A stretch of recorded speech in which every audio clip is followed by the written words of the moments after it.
When we think of storms and we read about them, various storms in the Bible, and the purpose for them and the lessons that we can draw from them. Right now, I look like I'm dressed for a storm. But, let's take this one in John chapter 6. This is occurred just after Jesus fed the 5,000. And he fed the 5,000. Then what he did, he says, he dispersed the multitude and sent them away. Then he put the disciples in a ship and sent them back across Galilee, and he went up on a mountain to pray. And it says that the people wanted to make Jesus king by force, and he knew that. And as a result, he went up on the mountain to pray. He dispersed the multitude, and he sent the disciples away because he knew that this was not the grounds that he was going to be king, that he was going to be one who would meet all their natural needs, because to be a leader over them, because our problems, of course, are internal. Our problems are one, sin, of course. And he didn't want this type of leadership with the disciples. He wanted them to be the servants of all. Who is the greatest among you? Let him be the servant of all. And so what he did was he dispersed the multitude, and he didn't want to leave the disciples with the multitude to walk around the Lake of Galilee or be with them, because they would have pressed the disciples to, persuade Jesus what a wonderful idea if he was king. And of course, that if he is king, then they are going to be the chief the cabinet ministers, as it were. And it was something they were always talking about: who is the greatest among us? And then James and John, through their mother, saying, can he be on your right hand and left hand in the kingdom? And they had this sense of the kingdom being like a political kingdom, like a kingdom we have today with a prime minister and a cabinet ministers, or whatever way you want to structure that. And Jesus knew this was not. It was a kingdom of the heart, and it was a kingdom of servanthood, and he didn't want that. So putting the disciples in the ship and sending them across the lake, he separated them from the multitude. Second thing was, he went up to pray. It may be he also it was a man, fully God. And when the devil had tempted Jesus in the wilderness, he said, turn the stones into bread. Meet your needs and other people's needs by, and people will follow you. You'll get a following by just meeting people's natural needs.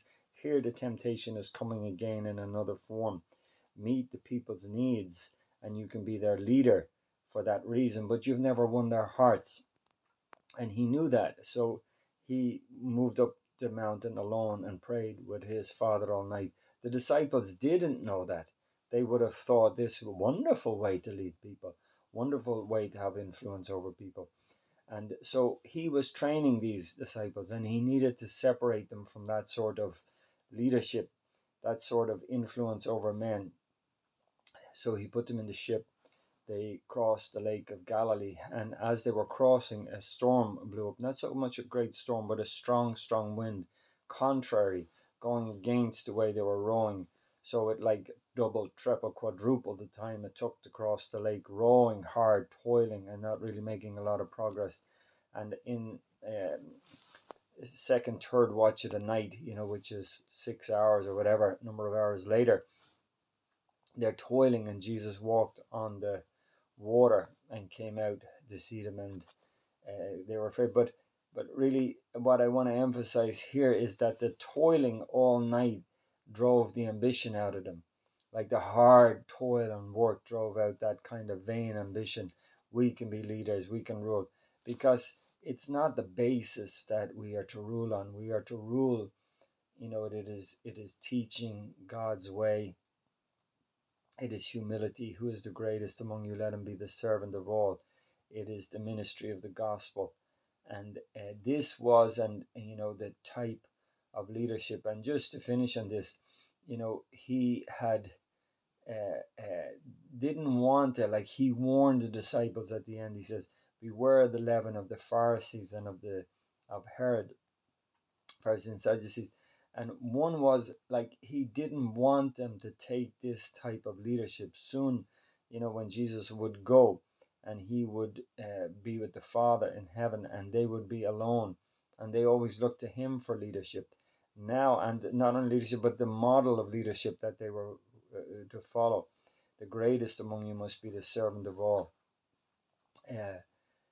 Now he's gone, and if you look around anywhere, the only other forms of leadership that you're going to see is either the herd leadership of ruling over people like a king, or the Pharisees, a kind of a religious leadership that was very different, and Jesus separated them from that, and it was the storm that really drove it out of them. And that vain ambition that gets us into our heads, and that wrong way sometimes has to be driven out of us. And Jesus came through that toil and storm of having to do our everyday things with much greater effort.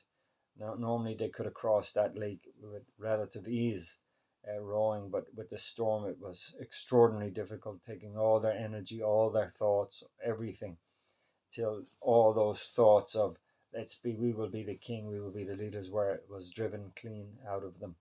And so it is just one just food for thought. So amen.